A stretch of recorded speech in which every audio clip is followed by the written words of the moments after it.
Hello folks, friends and family and my future self.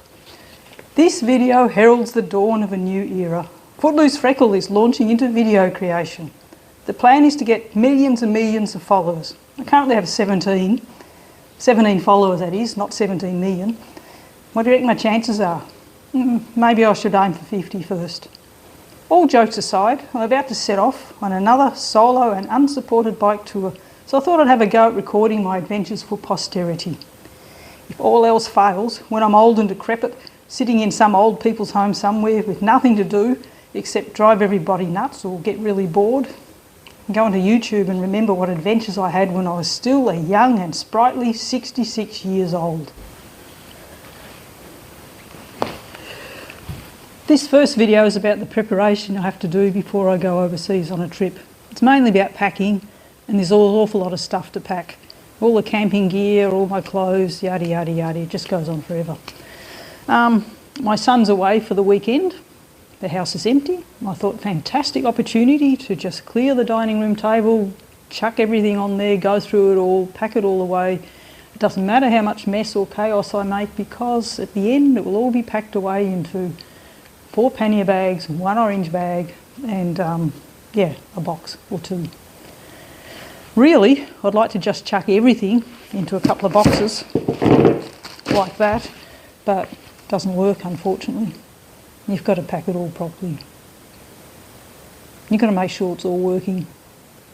You've got to make sure you've got everything that you need, because I really don't want to have to go chasing around in the shops in another country looking for things when I've got no idea what they're called in a foreign language. It's much easier to buy it all at home and take it with. And then I've got, things like the Garmin. Didn't want to buy that overseas, but I have to pack it neatly. I have to make sure I take it with me on the aeroplane, because I don't want to have it in the luggage box in case it gets lost. So all these things to think about.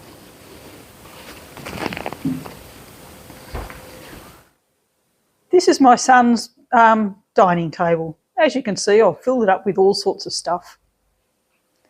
And it looks like I might be going camping, because there are tent poles and there's a bottle for cooking fuel. And there's all sorts of stuff there, but more on that later. Here is his lounge room table. And you can tell from this where I'm going. A few years ago, I bought a little book of Japanese living, so I've been reading in here. I have my map of Japan. I was in Japan last year and had marked where I went. Oop, there's my map of Hokkaido, and the blue lines is where I went last year, but I'm going to be trying something a little bit different this year. And I've also been trying to learn a bit of Japanese language. I like using cards, the good old language card system. So there you go. That's what this table is all about. So part of my travel preparation is looking through different magazines, because I saw this one in the local library and it had Japan in it. So I thought, borrow this and have a look, flick through it, see what it has to offer, and somewhere I found, there's Ireland, but I didn't want Ireland. Kangaroo Island, didn't want that island either. Playground of the Gods, here we go. This is Hokkaido, and that's the first place I'm going to in Japan.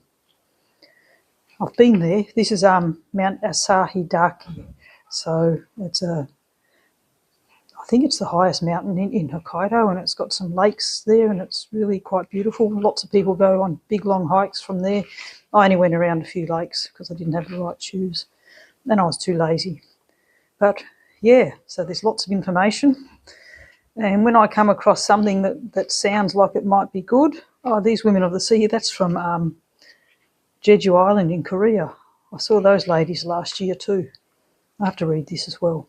Anyway, when I come across something really interesting, I note it down in my notebook, and then at some stage it'll get transposed into my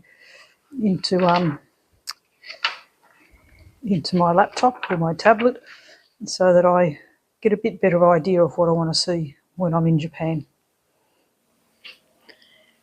Now, on this table, we've got a huge variety of different things.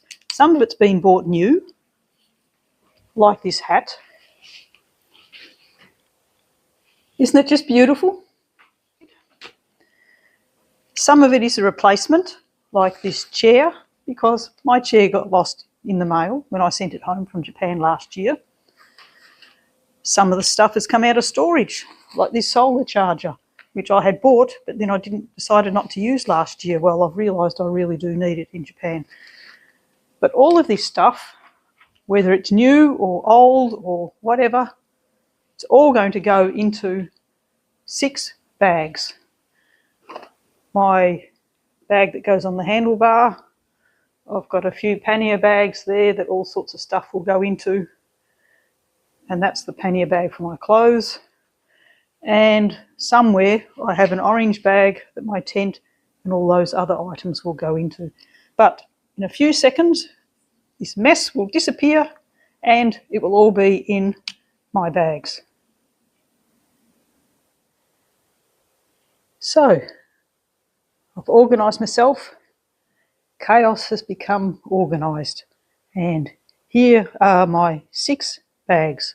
So, in the first one is all my sleeping gear, and then there is my cooking gear, and then there is all my clothes, other important stuff, the stuff I wear, my handlebar bag,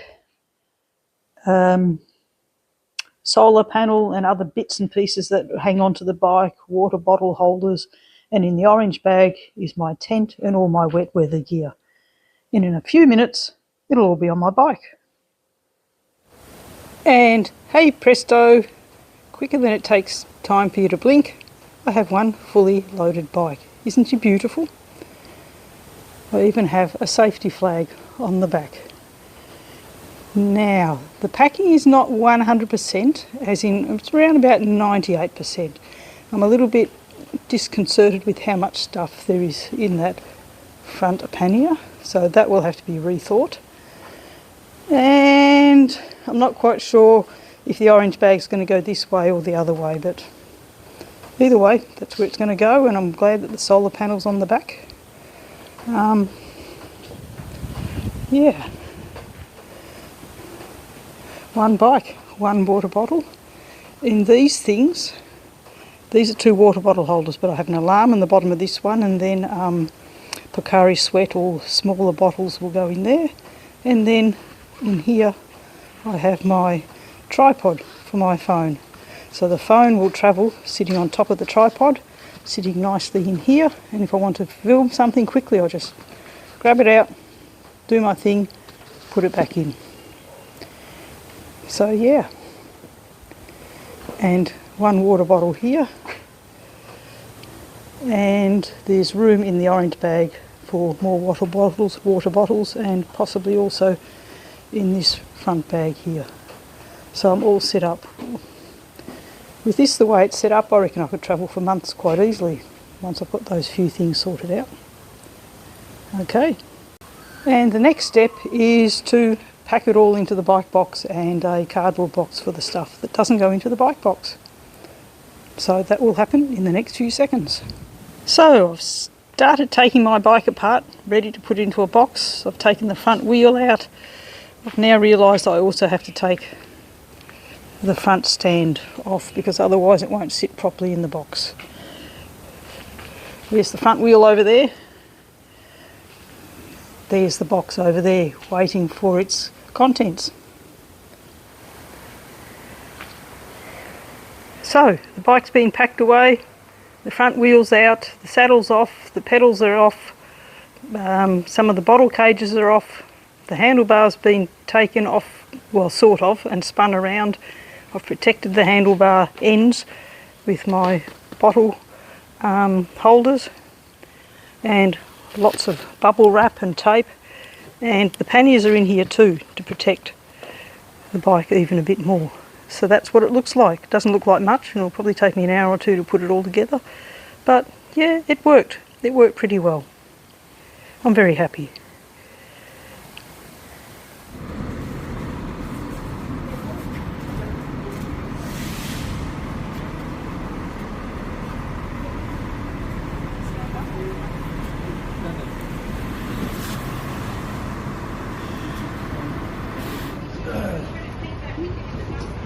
Thanks, man.